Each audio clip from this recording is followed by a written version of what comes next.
Shalom pemirsa dimanapun Anda berada, adalah suatu sukacita kita dapat kembali bertemu untuk mempelajari kebenaran firman Tuhan melalui seri buku pelajaran kita Sekolah Sabat, di mana sepanjang satu kuartal ini berjudul Yeremia.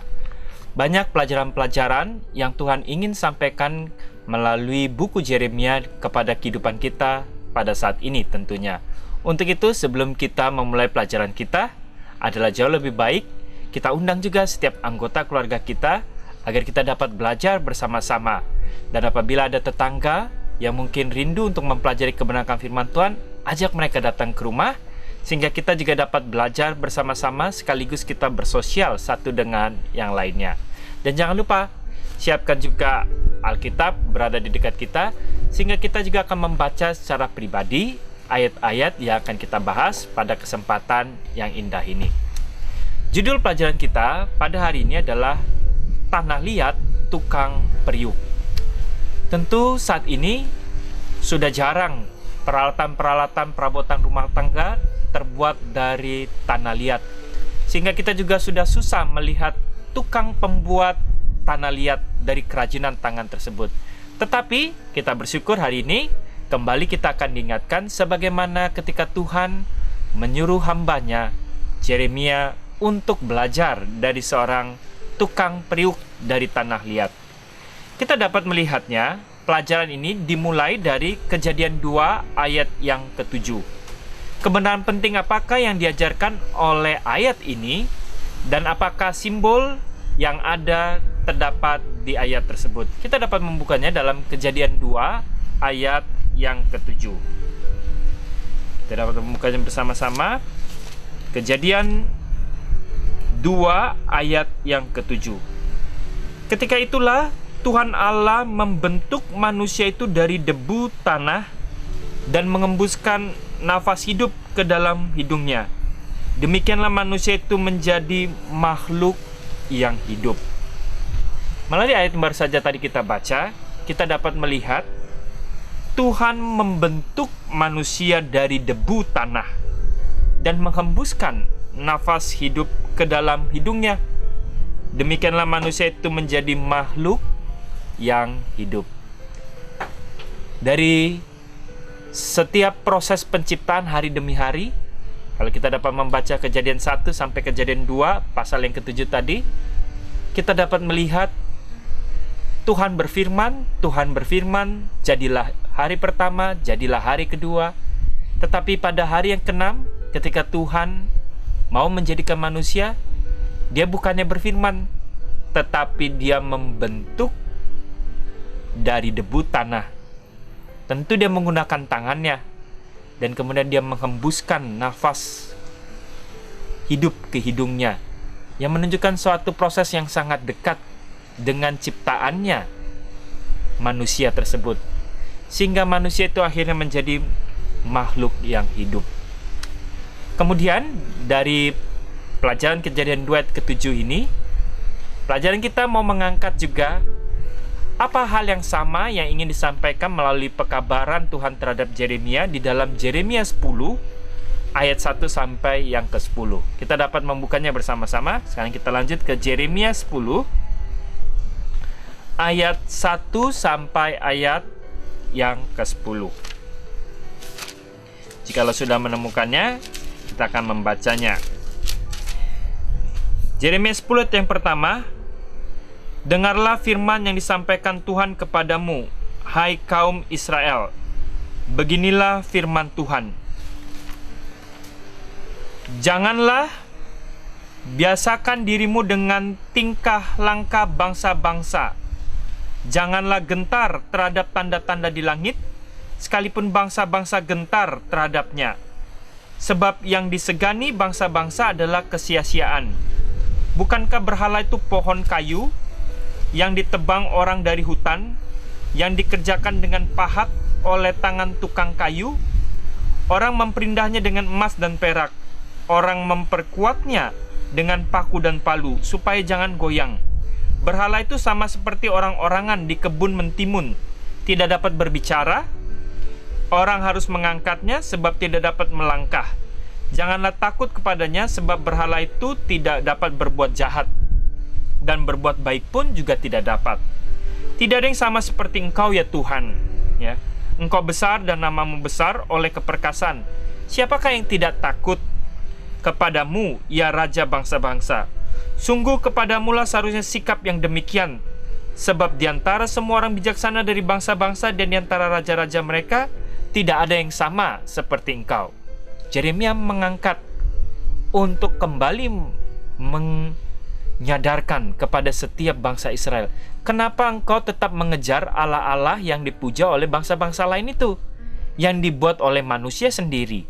Sedangkan Tuhan kita adalah Tuhan yang menciptakan manusia dan gak perlu diciptakan oleh tangan manusia, karena dialah yang pencipta untuk manusia.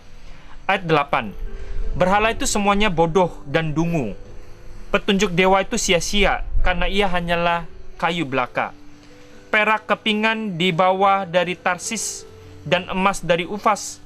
Berhala itu buatan tukang dan buatan tangan pandai emas. Pakaiannya dari kain ungu tua dan kain ungu muda. Semuanya buatan orang-orang ahli. Tetapi Tuhan adalah Allah yang benar.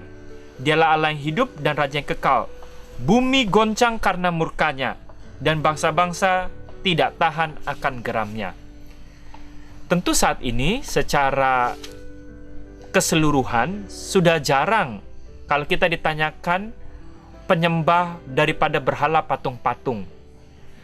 Kebanyakan kita masing-masing mempunyai identitas agama di kartu identitas kita, ya, berbagai macam agama. Tetapi sebenarnya yang dikabarkan oleh Yeremia saat ini juga masih berlaku di dalam kehidupan kita masing-masing, walaupun kita sudah mempunyai agama. Karena hal-hal yang sebenarnya kita kejar, kalau kita sadari, adalah hal-hal yang bersifat fana ini yang dikejar oleh bangsa Israel pada saat itu. Karena dia melihat bangsa-bangsa yang tidak mengenal Tuhan mengejar hal-hal itu, dihiasi dengan emas-emas, perak, semuanya buatan karya manusia. Mereka mengejar dan selalu menyembah itu. Saat ini sebenarnya manusia-manusia zaman sekarang juga hal yang sama dilakukan. Mereka menghabiskan waktu, tenaga, pikiran mengejar hal-hal yang fana ini. Semua buatan-buatan manusia. Ada orang yang mengejarkan membuat semua tenaganya hanya untuk mempunyai rumah yang mewah, mobil yang mewah, pakaian yang mewah, ataupun hobi-hobi lainnya. Yang semuanya adalah ciptaan daripada manusia. Tetapi itu menjadi dewanya di dalam kehidupan kita setiap hari. Itu yang dikejar dibandingkan kita mempunyai waktu untuk berkomunikasi, menggali kebenaran akan firman Tuhan mengenai Tuhan yang benar, yang tidak dibuat oleh tangan manusia, tetapi dia yang memberkati setiap umat manusia. Walaupun manusia itu tidak mengenal dia dan bersifat jahat, tetapi Tuhan tetap selalu mengasihi anak-anaknya. Karena setiap manusia adalah ciptaan tangannya, tetapi dia tentu ingin membuat kepada kita mengerti makna yang sebenarnya. Karena ada suatu pertikaian yang besar. Karena setan juga berusaha untuk mempengaruhi setiap anak manusia untuk salah mengerti akan Tuhan yang sebenarnya. Ini adalah pertempuran kita setiap hari. Kepada siapa kita mempunyai waktu untuk dihabiskan? Apakah kepada ilah-ilah yang bersifat sementara, yang dimana setan memberikannya di dalam kehidupan kita untuk membuat kita sibuk? Atau kita mempunyai waktu untuk menggali kebenaran akan firman Tuhan? Itu yang dikatakan dalam buku Yeremia 20, Yeremia 10 ayat 1 sampai ayat yang ke-10. Bagaimana dengan Yesaya 29 ayat 16? Kita dapat melihatnya, Yesaya 29 ayat 16.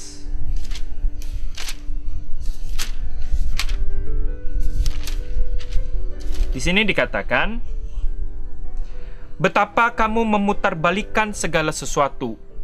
Apakah tanah liat dapat dianggap sama seperti tukang periuk? Sehingga apa yang dibuat dapat berkata tentang yang membuatnya, bukan dia yang membuat aku, dan apa yang dibentuk berkata tentang yang membentuknya. Ia tidak tahu apa-apa. Ya, tanah liatnya tidak bisa mengatakan untuk dia mau menjadi apa.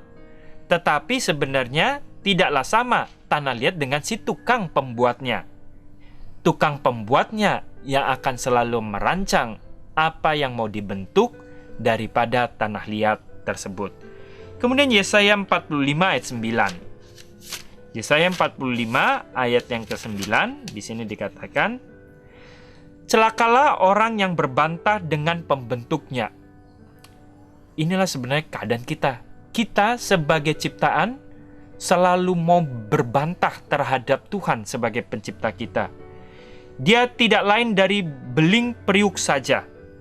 Adakah tanah liat berkata kepada pembentuknya, apakah yang kau buat atau yang telah dibuatnya engkau tidak punya tangan? Ya. Ini adalah suatu sifat yang mau digambarkan kepada Tuhan, bahwa Tuhan tetap panjang sabar sehingga dia mau memberikan contoh. Sebenarnya kan nggak mungkin tanah liat itu mengatakan kepada si pembuatnya, apakah engkau nggak punya tangan sehingga engkau tidak bisa membentuk sesuatu yang baik?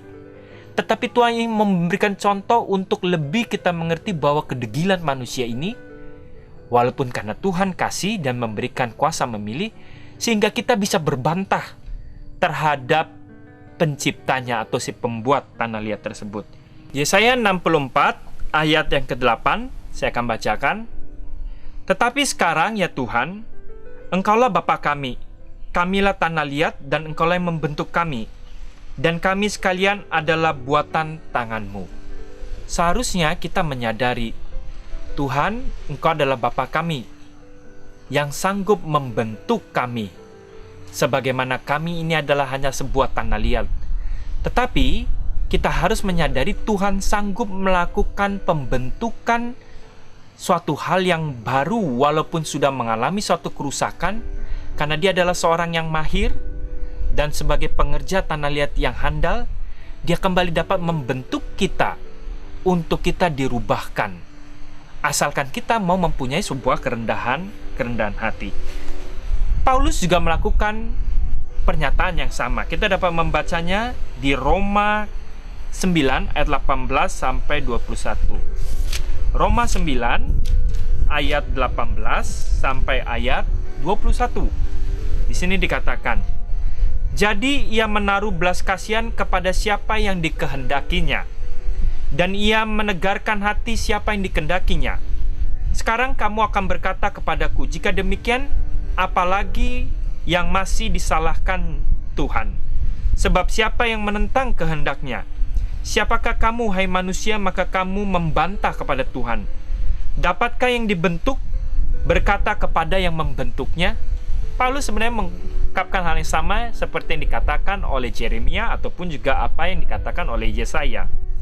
Mengapakah engkau membentuk aku demikian?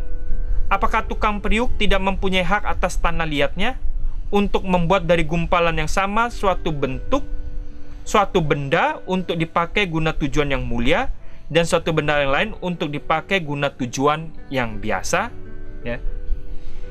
Paulus ingin juga mengangkat pemikiran hal yang sama, karena kedegilan hati umat Israel ini terus berlangsung dari zaman Yeremia, nenek moyang mereka, sampai zaman daripada Paulus. Mereka selalu berbantah. Mungkin begitulah juga keadaan umat manusia sampai saat ini, sering berbantah kepada Tuhan sebagai pencipta kita, di mana seharusnya kita belajar mempunyai kerendahan hati untuk dibentuk hari demi hari sesuai dengan rencana dan kehendak Tuhan tentunya. Kemudian kita dapat membacanya melalui pelajaran kita. Oleh karena penolakan yang terus-menerus serta aniaya yang Yeremia hadapi, tidak dilakukan lagi bahwa Yeremia sepertinya ingin menyerah. Apakah bernilai menggumuli dan memperjuangkan bangsa ini, kata dia. Terkadang dia sungguh-sungguh merasa bahwa jawabannya seharusnya adalah tidak perlu lagi kita gumuli ini mengenai pekabaran terhadap bangsa yang keras kepala ini. Tetapi tidak dipertanyakan lagi bahwa saat dia memperhatikan dengan tukang periuk, kepadanya diberikan suatu gambaran yang baru, sebuah simbol tentang bagaimana sebenarnya kesabaran Tuhan itu bekerja dalam sebuah tanah liat yang merupakan manusia ini. Apapun kebenaran-kebenaran lain yang ditemukan dalam gambaran tukang periuk dan tanah liat, itu mengajarkan tentang sebenarnya kedaulatan Tuhan yang tinggi. Ya, ini meski dari cara pandang Yeremia keadaan waktu itu tidak berpengharapan, simbol daripada tukang periuk dan tanah liat menunjukkan kepada kita bahwa pada akhirnya, meskipun kesalahan ataupun bahkan keputusan-keputusan yang sengaja salah kita lakukan, Tuhan tetap dapat merubah anak-anaknya dan Dia masih memegang kendali atas dunia ini. Ini yang kita harus mengerti. Pemirsa, Tuhan tetap memegang kendali sampai saat ini dan Tuhan sanggup merubah sebagaimana tukang periuk yang handal mengenai kehidupan kita menjadi sebuah kehidupan yang baru. Dialah sumber utama kuasa dan otoritas. Dan pada akhirnya, tanpa kita harus khawatir, Dia akan memenangkan dari pertikaian yang besar ini antara kebenaran dengan kejahatan. Bagaimanapun keadaan yang terlihat sekarang, Tuhan tetap akan menjadi pemenang. Berabad-abad sesudah Yeremia, Paulus mengutip gambaran perjanjian lama itu yang digambarkan dalam buku Roma 9 tadi yang kita baca ayat 18-21. Dia menggunakan selanjutnya dalam mengajarkan pelajaran yang sama, mengajar kepada apa yang Yeremia katakan. Bahkan Paulus secara langsung merujuk kepada Yeremia 18 ayat 6 yang ditulis dalam Roma 9 ayat 21 tadi. Kita sebenarnya dapat merasa pasti bahwa meskipun kenyataan kuasa kebebasan memilih manusia dan hasil akhir yang merugikan karena menyalahgunakan kuasa memilih tersebut, pada akhirnya kita dapat berharap kepada kedaulatan daripada Tuhan yang pengasih, yang telah menyerahkan dirinya, yang kasihnya dinyatakan sepenuhnya melalui salib. Ya, tentu kita semuanya diberi kekuasaan memilih, tetapi kuasa memilih itu pun kembali sudah dibayar oleh lunas dengan Tuhan melalui kematiannya di salib, supaya kita yang tadinya nggak punya kuasa memilih untuk keselamatan, Dia beli dan Dia berikan kembali. Kita saat ini mempunyai kuasa memilih untuk memperoleh hidup yang kekal setelah kita jatuh ke dalam dosa. Setan tidak akan menang dan Tuhan dan kasih-Nya pasti akan memenangi dari seluruh pertikaian pada akhirnya nanti. Ini adalah sebuah pengharapan yang indah yang sebenarnya harusnya kita miliki saat ini. Biarkanlah melalui pelajaran kita saat ini, melalui pelajaran tanah liat tukang periuk, kita dapat melihat sebuah karakter Tuhan yang penuh kasih dan sabar, siap membentuk kembali kita, dan telah memberikan kembali kuasa memilih kita untuk kita pergunakan memilih kepada hal-hal yang benar. Kiranya Tuhan memberkati kita.